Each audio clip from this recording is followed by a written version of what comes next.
आज जैसे हम 21वीं सदी के सापेक्ष आराम और गतिशीलता में डूबे हुए हैं, ट्रेन एक और सामान्य परिवहन का साधन से ज्यादा कुछ नहीं है। एक विश्वसनीय घोड़ा निश्चित रूप से, लेकिन एक ऐसा जो केवल हमें ए से बी तक ले जाने के लिए अच्छा है।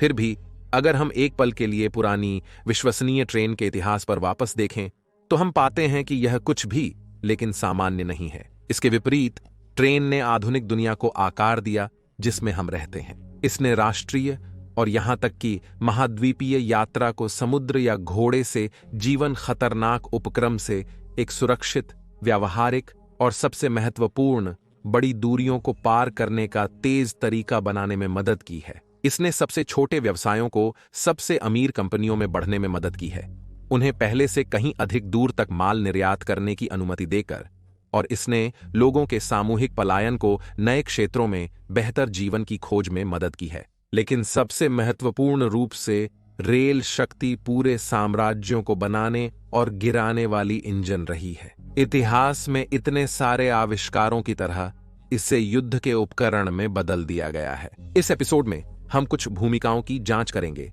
जो ट्रेनों ने 1804 में दक्षिण वेल्स में एक ट्रैक के खंड पर 10 टन के भार को खींचने वाले पहले भाप संचालित ट्राम लोकोमोटिव के आविष्कार के बाद से सैन्य अभियानों में निभाई है। यह एक विनम्र शुरुआत, त्रासदी, आतंक और अंततः महान युद्ध स्वयं की कहानी है।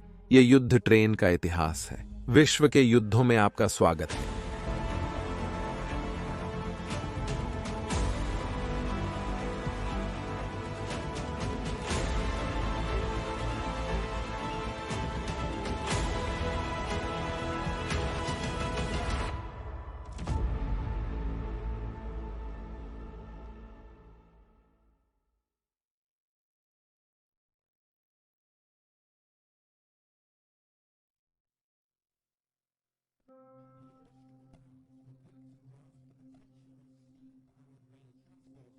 देखने के लिए धन्यवाद। शहरों को उनके व्यवसायों से त्वरित जोड़ने के लिए 1830 में ब्रिटेन में लिवरपूल और मैनचेस्टर के बीच विश्व की पहली अंतरनगर रेखा खोली गई थी, और केवल 9 वर्षों के भीतर ब्रिटेन में ट्रैक की लंबाई 156.9 किलोमीटर से बढ़कर लगभग 1000 हो गई, और यह संख्या बढ़ने के लिए ही निर्धारित थी। ब्रिटेन में इन विकासों को देखते हुए यूरोपीय शक्तियों ने जल्दी से अनुसरण किया, अपने शहरों को जोड़ते हुए अपने रेल नेटवर्क का निर्माण किया। इसके बाद दक्षिण कैरोलिना में क्रिसमस दिवस पर पहली अमेरिकी राजस्व अर्जित रेलवे खुली। अब पूरी दुनिया में यात्रा के समय को टुकड़ों में काट दिया गया था, क्योंकि वे दूरियां जिन्हें आप या मैं घोड़े पर कई दिनों में तय करते, अब केवल कुछ घंटों में पूरी की जा रही थीं। सैन्य योजनाकारों ने तैनाती में ऐसी गति की उपयोगिता को जल्दी से समझ लिया।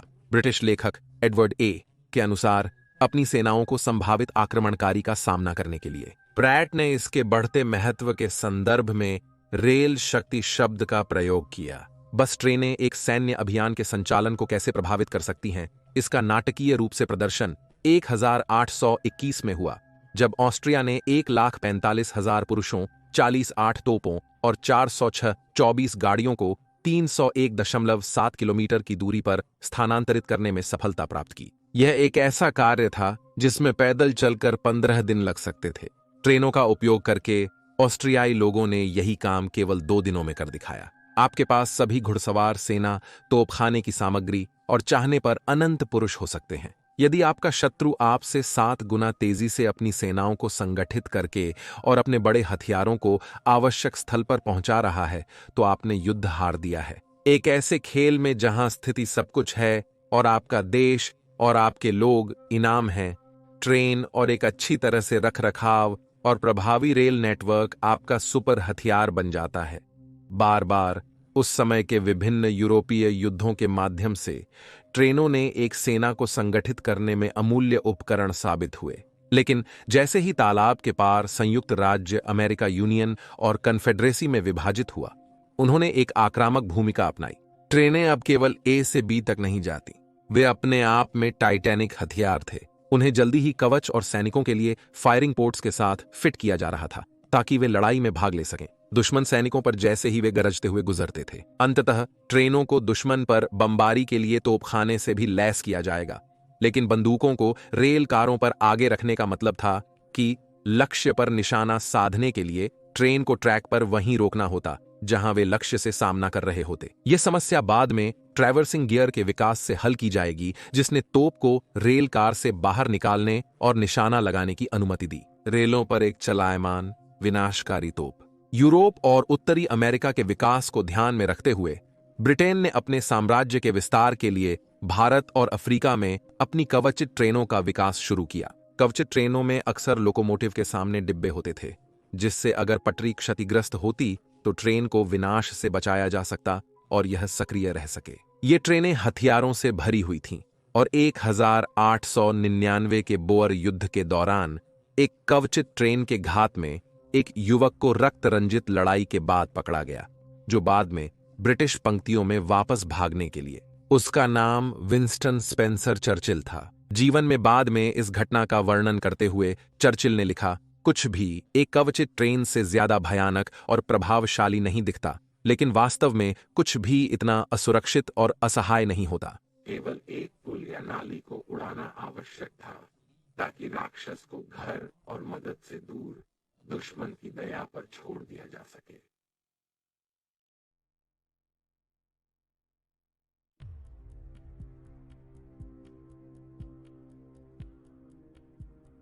20वीं सदी के आरंभ में यूरोप की महान शक्तियों ने महसूस किया कि महाद्वीप पर एक आंधी आ रही है।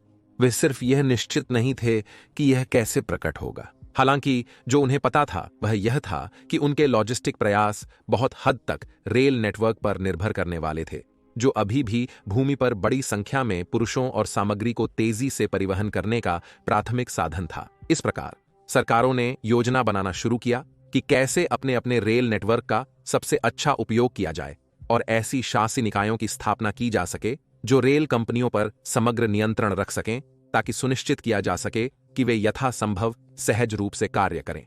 जैसे कि ब्रिटेन की रेलवे एग्जीक्यूटिव कमेटी। जब अंततः 1914 में युद्ध आया तो ब्रिटेन, फ्रांस और रूस ने एक सशस्त्र संगठन में भाग लिया जो पहले आए किसी भी संगठन से कहीं अधिक तेजी से आगे बढ़ा, जिसमें पहले से अकल्पनीय संख्या में पुरुष, घोड़े, हथियार और आपूर्तियां रिकॉर्ड तोड़ समय में मोर्चे की ओर तेजी से भेजी गईं, ताकि केंद्रीय शक्तियों के बाहरी आगे बढ़ने को रोका जा सके, जिन्होंने स्वयं अपने अत्यंत कुशल रेल नेटवर्क का बहुत अच्छा उपयोग किया। ब्रिटेन में 10 अगस्त की सुबह ब्रिटिश अभियानी बल के सदस्यों को साउथहैम्पटन ले जाने वाली पहली ट्रेन वाटरलू स्टेशन से रवाना हुई, जहां उन्होंने चैनल क्रॉसिंग के लिए जहाजों में सवारी की। यह केवल एक असाधारण लॉजिस्टिक प्रयास की शुरुआत थी जो केवल 3 सप्ताह में चरम पर पहुंच जाएगी, जिसमें सैनिकों की ट्रेनें हर 12 मिनट पर 14 घंटे के कार्य दिवस में गोदी पर पहुंचेंगी। लेकिन यह गति और कुशलता मुफ्त नहीं है। ब्रिटेन की रेलवे पर ट्रेनों की संख्या में वृद्धि ने इसके अवसंरचना पर भारी दबाव डाला, एक समस्या जो अनुभवी रेलवे कर्मियों के नुकसान से और बढ़ गई, जो फ्रांस में लड़ाई में शामिल होने के लिए चले गए। लगभग 1 लाख पुरुष, जो 7 में से 1 कर्मचारी थे, युद्ध में चले गए। उनकी जरूरत के समय पर महिलाओं ने उनकी जगह रेलवे और अन्य सामरिक उद्योगों में ली। 1914 में ब्रिटेन की रेलवे कंपनियों द्वारा 13,000 महिलाएं नियुक्त की गई थीं, मुख्य रूप से घरेलू या सचिवालय संबंधित पदों पर। युद्ध के अंत तक 1 लाख से अधिक महिलाएं इंजीनियरिंग और रखरखाव सहित सभी प्रकार की नौकरियों में काम कर रही थीं। ब्रिटेन में रेल यातायात में वृद्धि ने एक और समस्या पेश की, जो कि डोवर जैसे महत्वपूर्ण बंदरगाहों में भीड़-भाड़ थी। कैंट के रिचबरो में नया स्टेशन, लाइन और बंदरगाह का निर्माण मुआवजा के रूप में गोपनीयता से किया गया था, जहाजों को लोड और अनलोड करने के लिए। 1916 के तथाकथित गुप्त बंदरगाह ने फ्रांस को आपूर्तियां पहुंचाने में आवश्यक समय की मात्रा को काफी कम कर दिया और 2 सालों में इसने अपनी पटरियों पर 1.2 मिलियन टन से अधिक युद्ध सामग्री को ढोया। गुप्त बंदरगाह स्वयं को छलावरण किया गया था और इसकी सभी इमारतों को उनके पीछे के दृश्य के अनुरूप रंगा गया था, ताकि जर्मन जहाजों या पनडुब्बियों और बाद में विमानों के लिए स्थल कम स्पष्ट हो। हालांकि युद्ध प्रयासों का समर्थन करने के लिए पटरियों पर हर नई ट्रेन के जुड़ने के साथ कुछ गलत होने की संभावना अधिक हो गई। 22 मई 1915 को 215 सैनिकों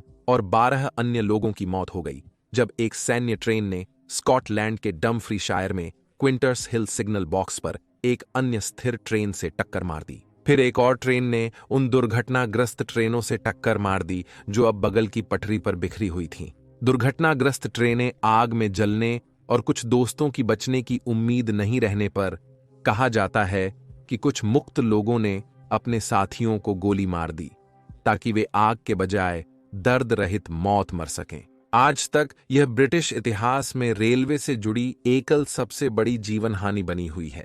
लेकिन जैसे ही ट्रेनें पुरुषों को युद्ध में ले गईं, इस तरह या उस तरह वे उन्हें वापस भी लाएंगी। युद्ध घायलों की तत्काल चिकित्सा की जरूरत को देखते हुए कई ट्रेनों को सभी पक्षों द्वारा मोबाइल अस्पतालों में परिवर्तित किया गया, जिनमें टाइल्ड फर्श, दीवारों और छत वाले ऑपरेटिंग थिएटर भी शामिल हैं। वास्तव में यह असामान्य नहीं था कि अद्भुत सर्जन यात्रा के बीच में जीवन रक्षक आपातकालीन ऑपरेशन करते थे, जबकि डिब्बे जल्दबाजी में बिछाई गई या यहां तक कि क्षतिग्रस्त पटरियों पर लड़खड़ाते थे। अनुमान लगाया जाता है कि युद्ध के दौरान लगभग 6 मिलियन लोगों को तथाकथित एम्बुलेंस ट्रेनों द्वारा सुरक्षा में ले जाया गया था। निस्संदेह कई जीवनों को बचाया गया जो अन्यथा खो दिए गए होते। बेशक यह कहानी का केवल आधा हिस्सा है। प्रथम विश्व युद्ध की ट्रेनें सिर्फ लॉजिस्टिक कर्तव्यों तक सीमित नहीं थीं, बल्कि उन्हें हथियार के रूप में उपयोग करना भी आवश्यक था, जैसा कि अमेरिकी गृह युद्ध के दौरान सीखा गया था। प्रथम विश्व युद्ध में कुछ सबसे शानदार युद्ध ट्रेनों को देखा जाएगा और इनमें सबसे आगे और केंद्र में रूसी और जर्मन आर्मर्ड ट्रेनें थीं। स्थिर पश्चिमी मोर्चों की तुलना में पूर्वी मोर्चा कभी-कभी बहुत अधिक तरल प्रकृति का था और इसकी कुंजी रेल नेटवर्क का व्यापक उपयोग था। इसलिए दोनों पक्षों ने सामरिक बिंदुओं की सुरक्षा और परिवहन के लिए आवरण प्रदान करने के साथ युद्ध सैनिकों को मोर्चे पर पहुंचाने के लिए आर्मर्ड ट्रेनों का उपयोग किया, जहां गोले चारों ओर बरस रहे होते थे। जैसा कि चर्चिल ने पहले इंगित किया था, आर्मर्ड ट्रेनों के लिए कुछ नुकसान थे, जिनकी पटरियां अब हवाई बमों सहित सभी प्रकार के हथियारों के लिए संवेदनशील थीं। लेकिन जैसा कि चर्चिल ने महसूस किया था, उनका एक और महत्वपूर्ण उद्देश्य था मनोबल बढ़ाना। ये मशीनें निस्संदेह शानदार हैं। दक्षिणी इंग्लैंड के तट पर 12 पाउंडर बंदूकों से सजे ब्रिटिश सशस्त्र रेलगाड़ियां तटीय रक्षा के लिए तैनात थीं। इन्होंने 1914 के अंत में जर्मन नौसेना की गोलाबारी के बाद स्थानीय लोगों में उत्पन्न भय और क्रोध को दबाने में मदद की। अपने पक्ष में ऐसी विशाल युद्ध मशीनों का होना जो दिखाई दे रही थीं और तट की गश्त कर रही थीं, असुरक्षित ब्रिटिश लोगों को आशा प्रदान करता था। निस्संदेह रेलगाड़ियों ने एक अधिक आक्रामक भूमिका अपनाई। बड़ी तोपों को स्थापित करके पटरियों से मीलों दूर दुश्मन के पदों पर बमबारी की। उनकी गति और भारी बंदूकों को ले जाने की क्षमता ने उन्हें घोड़ा खींची तोपखाने से अधिक तेजी और अधिक आग्नेयास्त्रों के साथ पुनर्स्थापित होने की सुविधा दी। सभी प्रमुख शक्तियां विभिन्न आकारों की रेलवे बंदूकों का उपयोग करती थीं, अक्सर युद्धपोतों के लिए डिजाइन की गई बंदूकों को पुनर्चक्रित करती थीं। और जैसे जैसे युद्ध आगे बढ़ा, बड़ी और बेहतर बंदूकों की बार बार मांग की गई। उस युग की सबसे बड़ी में से एक फ्रेंच 520 मिलीमीटर ऑबर्ज 2050 मॉडल 1916 थी, जिसका विकास और निर्माण समय इतना लंबा था कि इसने गुस्से में एक भी गोली नहीं चलाई। 11 नवंबर 1918 को महान युद्ध की बंदूकें शांत हो गईं और लोग एक नई बदली हुई दुनिया में जागे। फिर भी युद्ध की गाड़ियां अभी भी चल रही थीं। पुराने होने के बजाय वास्तव में उन्होंने एक बढ़ते स्तर की महत्वपूर्णता को अपनाया, विशेष रूप से पूर्व में, जहां रूसी गृह युद्ध की कड़वी लड़ाई में और फिर चीन में, पहले चीनी गृह युद्ध के दौरान और फिर जब जापानी ने आक्रमण किया और अपनी स्वयं की सशस्त्र गाड़ियां उलाईं। क्योंकि बेशक पहले विश्व युद्ध का अंत लड़ाई का अंत नहीं था, यह सिर्फ एक शांति का क्षण था। इससे पहले कि दूसरे महान युद्ध ने दुनिया को फिर से अराजकता में फेंक दिया और द्वितीय विश्व युद्ध की युद्ध गाड़ियां पहले कभी न देखी गई। अधिक आग्नेयास्त्रों के साथ युद्ध क्षेत्र में विस्फोट हो गईं। अगले सप्ताह के एपिसोड के लिए बने रहें, जहां हम बहेमोथ श्वेरा गुस्ताव से मिलेंगे, नाजी सुपर हथियार और युद्ध गाड़ी की पूरी शक्ति पर पृथ्वी विखंडन शक्ति देखेंगे। ये विश्व के युद्ध हैं और वहां आपके पास दूसरे विश्व युद्ध की युद्धयान गाड़ी का इतिहास है। कृपया अपने विचारों और प्रतिक्रियाओं के साथ नीचे एक टिप्पणी छोड़ें और इस वीडियो को पसंद करना और चैनल का समर्थन करने के लिए सब्सक्राइब करना न भूलें। देखने के लिए धन्यवाद और मैं अगले सप्ताह युद्ध गाड़ियों के भाग 2 के साथ आपसे मिलूंगा। धन्यवाद।